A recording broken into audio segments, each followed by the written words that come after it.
I gave him to God. He gave him to God? Yes. In this criminal documentary, what began as a rescue call quickly turned into one of Ohio's most haunting, faith-driven disasters. I'm crazy, but he is real, and he loves you. He really does love you. He loves you.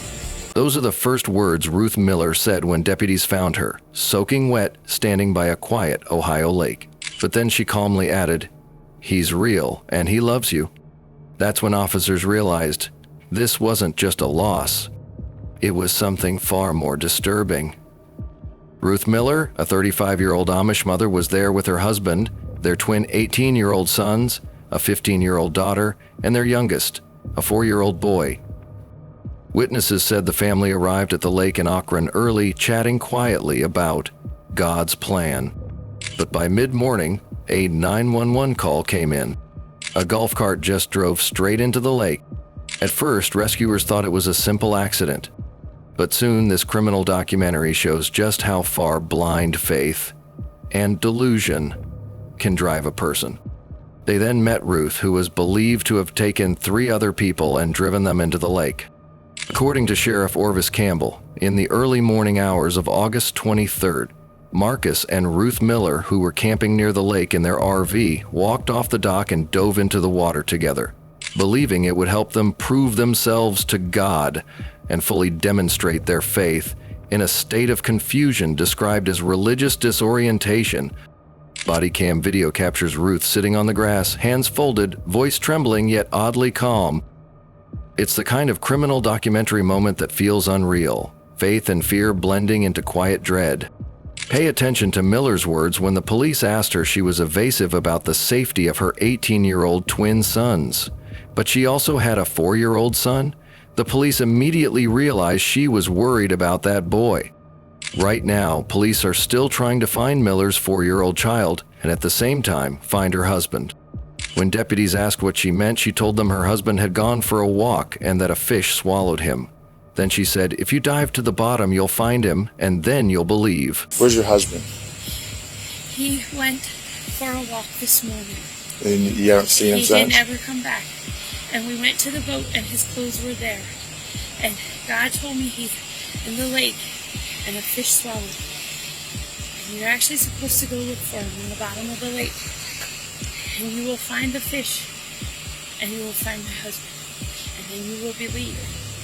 But ye of little faith that did not believe before seeing. Okay. So send people down to the bottom of the lake looking for a fish. Officers stood frozen. They were no longer dealing with an accident. Her older children told police their mother had been driving wildly, praying loudly before the crash. At one point, she flipped the cart and kept shouting verses about faith and obedience. Hours later, she returned, alone, without her youngest child. That's when the police realized the Miller family was performing some kind of ritual by the lake. Hear what the sheriff has to say about it. Sometime just after 8 a.m., and this statement from both her children and other independent witnesses, she is seen loading up the 4-year-old on a golf cart near their RV and taking off very erratically. Everybody that will comment or any witness that you encounter that saw her driving will tell you she was driving very dangerously. She flipped the cart at one time. She was seen on 2 wheels another time. Of course, she was praying by the kayak. And she left. The children saw her leave with the 4-year-old. And then a while later, she came back. She states that she went to the dock and that she threw the 4-year-old in because that's what she needed to do as an offering to God. They were facing a woman who truly believed she had performed a holy act. When deputies arrived, Ruth didn't ask for help. She simply said, "He's with God now." Then she prayed for the officers, telling them to prepare their hearts because the end is near. So your knee won't hurt you. Please trust me. Okay. It won't hurt you. Okay. It won't hurt you. You're fine. You're fine. Okay. You're fine. God, please show this woman that it is true. But I'm telling you, people are doubting. It is getting harder for me to stay strong. Please show her that that it is true what I'm telling you, that there is a fish in the bottom of the lake. Please never take me to sit with my children under the tree that you have created. Please, Lord. A dive team was called in. A few hours later, divers found the remains of her 4-year-old son near the dock, exactly where she said she offered him. The next day, they found her husband's remains too, submerged farther out near a sandbar. Moments like these remind us why this criminal documentary isn't just about crime. According to investigators, he wasn't trying to rescue his son. The conversation then turned to Miller's husband, Marcus Miller, 45. According to KYC, officials believe he threw himself into the lake in an attempt to prove his worthiness before God as part of a religious challenge and died in the process. Marcus was reportedly dissatisfied with his previous performance, so he returned to the lake alone to undertake another religious challenge, this time swimming to the sandbar.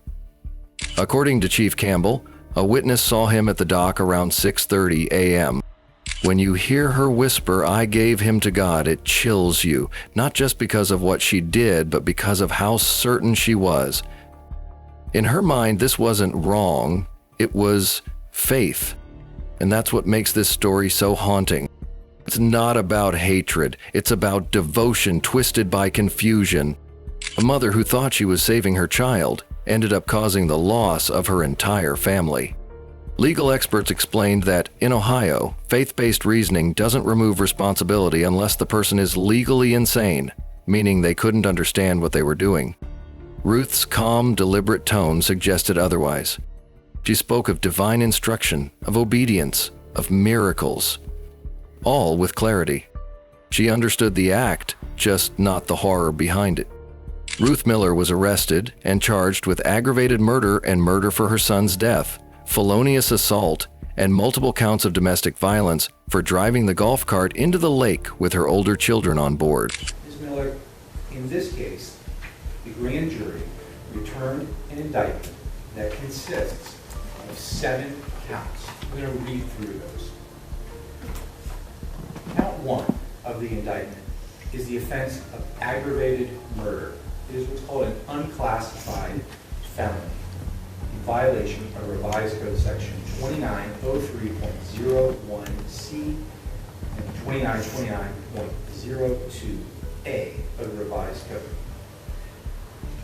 It provides here that on or about August the 23rd, 2025, here in Tuscarawas County, that the grand jury found that there was probable cause to believe that Ruth R. Miller did purposefully cause the death of a child victim designated as child victim 1, who was under the age of 13 years of age at the time of the commission of the offense. And they go on to specify that the birth date for the child is October the 12th of 2020. Count 2, murder. It's also an unclassified felony under 2903.02B, 2903.02D, and 2929.02B are code sections in which they cite. The grand jury again concluded that there was probable cause to believe that you, the defendant in this matter, on or about August the 23rd of 2025, unlawfully did cause the death of child victim 1 as a proximate result of the offender committing or attempting to commit an offense of violence that is a felony of the first or second degree, known as felonious assault under 2903.11A1 of the revised code.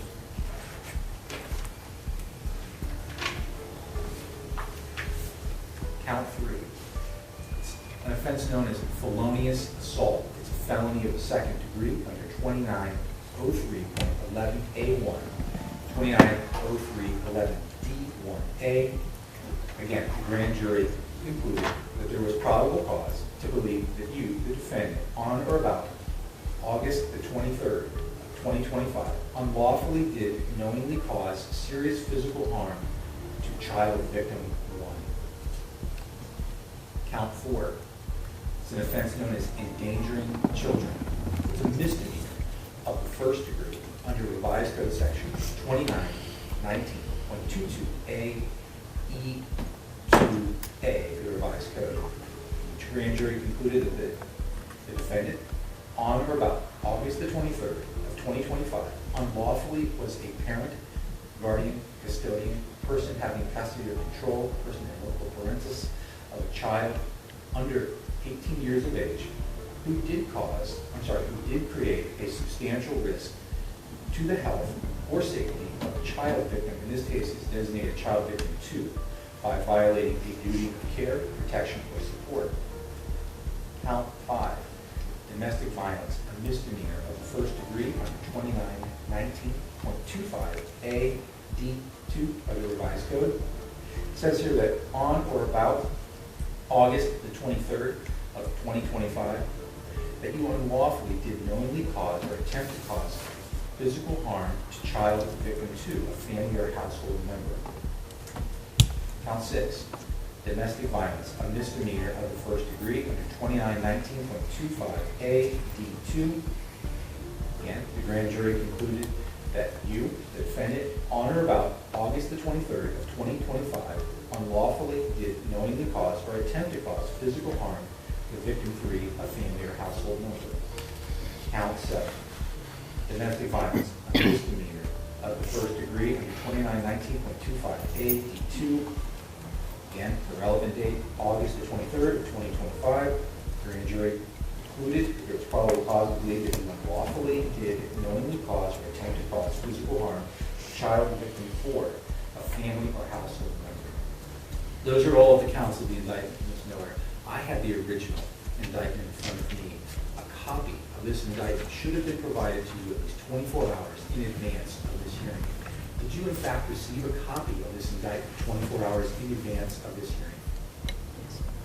On Monday, September 8th, Ms. Miller appeared in court with attorney Ian Friedman and entered a not guilty plea by reason of insanity. We entered a not guilty plea by reason of insanity, and under the circumstances that was entirely appropriate, Friedman told WKYC after the hearing. This case would not have happened if Ms. Miller had not suffered from a mental disorder that made her unaware of her wrongdoing. Attorney Friedman said in comments to WJW that police body camera video showed his clients clearly suffering from a serious mental illness. This was recognized by the first responders, he added. Unfortunately, it was a tragedy that happened that day. Friedman also noted that, contrary to popular belief, people found not guilty by reason of insanity are not released on bail but are transferred to managed psychiatric hospitals. Miller is scheduled to appear in court again on September 25th, 2025, for a bail hearing. We entered a plea of not guilty by reason of insanity today because based upon the facts of this case, it's very evident that it is fitting.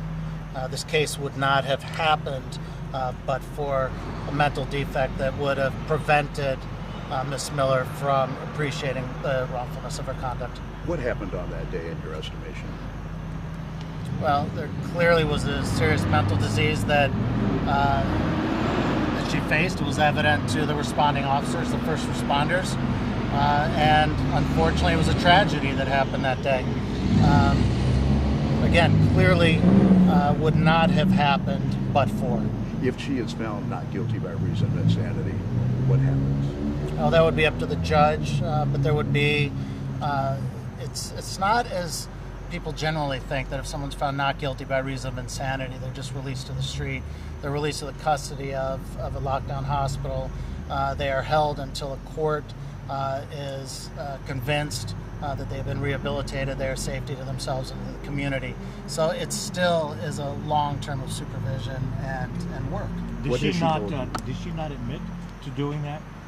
Well, I don't think that this is an issue of a whodunit. I think everyone recognizes the fact that that she did do it, but that's just one part of it. That's the act. The big question in this case is the why it was done, and that's what this whole case is going to be about, is the why. How did this happen? I know you cannot say everything she said, but has she shared with you her feelings about what happened on the 23rd? Well, she's obviously devastated by what occurred. This is not something by any stretch of the imagination where we could think that someone would wake up and destroy not just their life, but the life of their child. I mean, something is wrong, and that's what we're getting to the bottom of now. But obviously she's devastated with what's happened. She is, her family is, everyone is. Has the family and the Amish community, are they supporting her through this? I know they tried to help her and her husband. Yeah, so what we have received is support from family and from community members who have known her entire life. What happened on August 23rd, that person is not the person that they know.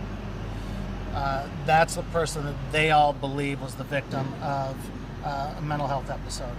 And so they are supportive of her and want to know also how could this have happened, and look at her as a victim of mental health. We all know that mental health is a tremendous issue in the community, and we saw it here clear as day, and we saw it in its worst form as to what could happen to someone facing a mental health issue, and certainly unchecked. Can you speak to what may have precipitated her mental episode as you might describe it? What do you mean, what may have precipitated it?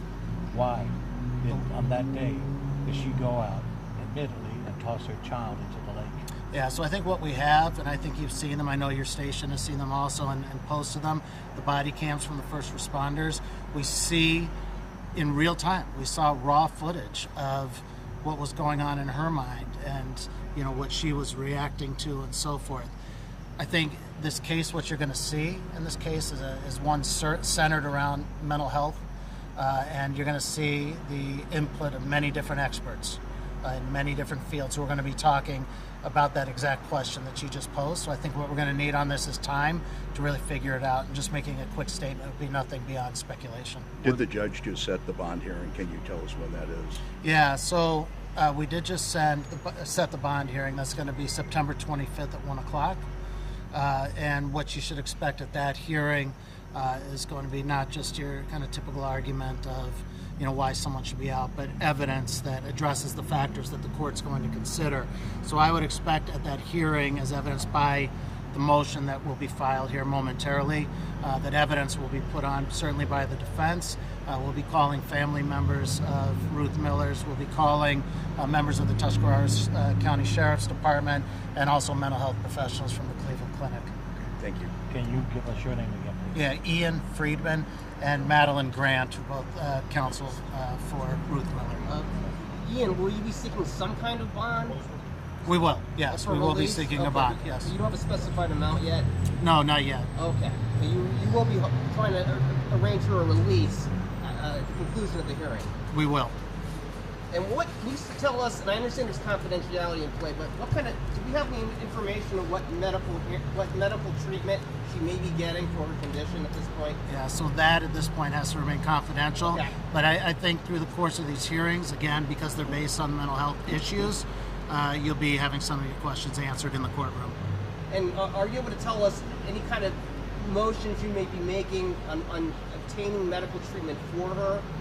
So with the not guilty by reason of insanity, one should expect that different professionals will be now visiting with Ruth, both for the state and the defense, and rendering opinions in the case. From there, we'll be filing responsive pleadings. And then what about the issue whether she's competent to stand trial and assist her in her defense? I think that's separate from an NGRI, right? Yeah, you're exactly right. So that is separate. The issue of competency may still be raised Okay. in the coming days. Okay, so that's a separate issue, and you may raise that. You just haven't yet. So far. Correct. Okay. Did her family try to help her seek any mental counseling or guidance before the incident? So I don't want to make a comment on that. Again, I think that's one of the issues that will be coming out in the courtroom. All right. Did you have a chance to consult your client before today? Oh, we've been preparing for this with the assistance of our client, Ruth Miller. That simply is letting her know what's going on and so forth. But this is a big process. It's overwhelming for her. And so we're just trying to make sure that she understands it and that her needs are being taken care of. Because she's sitting in a jail cell. She's lost a child as a result of this. So a lot of this is making sure that she's taken care of. Has the law enforcement, the prosecutor's office, have they treated your client fairly? They have. So I have to give kudos to the Tuscarawas County Prosecutor's Office and the Sheriff's Department for their professionalism. We've been working well with them, and I think everyone's going to remain focused on what's important in this case, and that is the mental state of Ruth Miller at the time that she lost her child. Since her release from the hospital, has she had, I guess, a come-to moment where she hit her the realization that what she did and that she lost her child? I think the magnitude of this is so great that that's going to take some time. I think this is all a process, and a realization today is going to look very different from what it may a day or even a week from now. I mean, this is a nightmare that no parent ever wants to face, and made worse by the fact that, you know, she was there. She was present for this. She was part of this. Whether or not she was mentally stable at the time and so forth, regardless of that, she recognizes the fact that, you know, she was there, and this is crushing to her. How long was she in the hospital again? A few days. A few days after her arrest? Correct. Okay. Correct. So, are you able to tell us anything about that stay? And no. Okay. Not at this time. Can you say which hospital? Yeah, you'll see subpoenas. Excuse me, these bugs are coming out. Subpoenas will be issued here shortly, by tomorrow, actually, and you'll see who's being subpoenaed. And then I think 2 and 2 will be put together. I don't have any problem saying it was the Cleveland Clinic system, but specifics and treatment providers and so forth, those will be listed out by way of subpoena. All right.